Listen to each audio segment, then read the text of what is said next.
Bonsoir, comme vous le savez, sur cette élection, je serai le suppléant d'Anaïs avec la France Insoumise.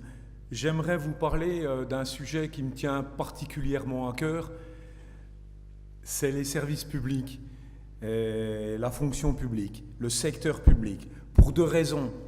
Déjà parce que je suis instituteur, professeur des écoles, avec le service public d'éducation chevillé au corps, et puis parce que je constate, depuis plusieurs décennies maintenant, que ces services publics sont attaqués petit à petit, mais de manière sûre, l'État se désengage du secteur public et du secteur public.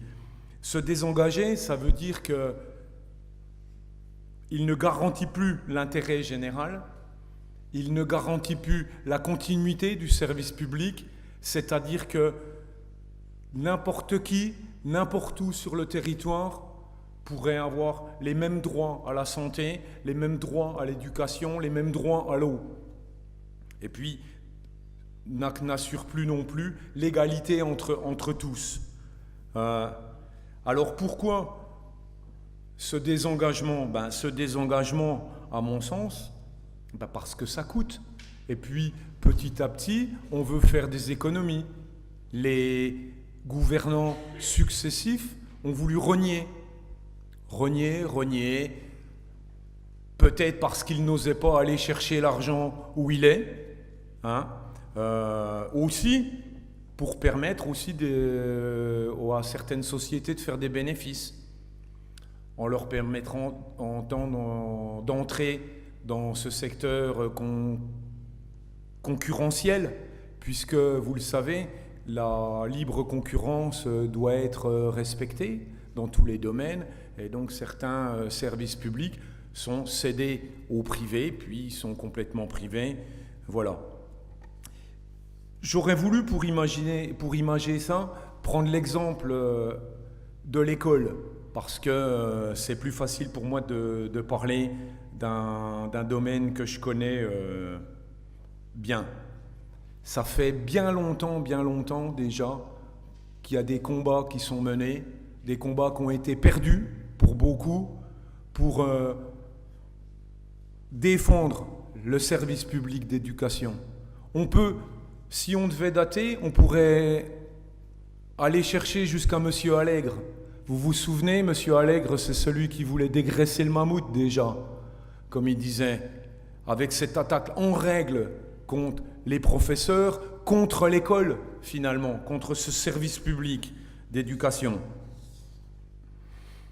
On a essayé ensuite de supprimer des postes, des tas de postes avec l'apogée au moment de M. Sarkozy. Et puis on a essayé de faire semblant d'en recréer, en prenant un petit peu ici pour remettre là, mais ce service s'est dégradé au fil des années. On voit bien aujourd'hui le gouvernement de monsieur, Macron, fait semblant de vouloir faire des choses pour les enfants en difficulté, dédoubler les CP. Mais on sait que pour dédoubler ces CP, par exemple, il faudrait des enseignants. Si on ne crée pas les enseignants, les postes d'enseignants supplémentaires, c'est déshabiller Pierre pour habiller Paul, ou le contraire. Et qui est-ce qui va trinquer aujourd'hui? Ce sont notamment les écoles rurales. Et on en revient à cet accès aux services publics d'éducation, comme de santé, où qu'on se trouve sur le territoire. Aujourd'hui, c'est le moment où on commence à décider où est-ce qu'on fermera des classes, où est-ce qu'on en ouvrira. Eh bien, on commence à voir apparaître des directions avec des campagnes qui vont avoir des classes supprimées dans le département, et c'est en ce moment, pour pouvoir, et le gouvernement de M. Macron ne va pas communiquer là-dessus. Il va simplement faire des belles phrases sur son dédoublement des classes de CP. Alors, l'autre chose qui est à dénoncer, c'est la marchandisation du service public d'éducation. Ça fait longtemps que l'OMC avait proposé de faire des bénéfices, de faire du commerce là-dessus. Un exemple tout simple, quand on nous change les programmes en collège, en lycée, dans les écoles, chaque fois qu'on change les programmes, les éditeurs revendent des livres. Et puis, comme on achète des livres de ci, de ça, il n'y a pas d'unité nationale, eh ben c'est une énorme masse de fric. Prenons l'exemple du numérique. On doit développer le numérique à l'école. Il y a des marchés qui se passent au niveau des communes, au niveau des départements, avec un tel, il n'y a pas d'unité. Donc on voit entrer dans l'éducation nationale des grandes sociétés du numérique. Et j'ai envie de parler je l'ai déjà cité l'autre jour, mais elle est incroyablement d'actualité, cette phrase qui a été attribuée à Victor Hugo, qui dit que celui qui ouvre une école ferme une prison. Aujourd'hui, on est en train de fermer des écoles et on a besoin d'ouvrir des prisons. C'est assez symptomatique, je trouve, de l'état de notre pays, en termes d'éducation, en tout cas. Alors, pourquoi ça? Les profs seraient-ils mauvais, tous? Les élèves seraient-ils mauvais? Et c'est pour ça que dans les tests PISA, dans les tests Pearl, la France recule dans les classements. Et puis, vous n'avez pas manqué de remarquer la perspicacité du ministre de l'Éducation nationale. Les enfants de CM1 ne savent pas lire, ou ils lisent mal, eh ben on va faire des dictées. Génial, le gars, il a tout compris, voilà.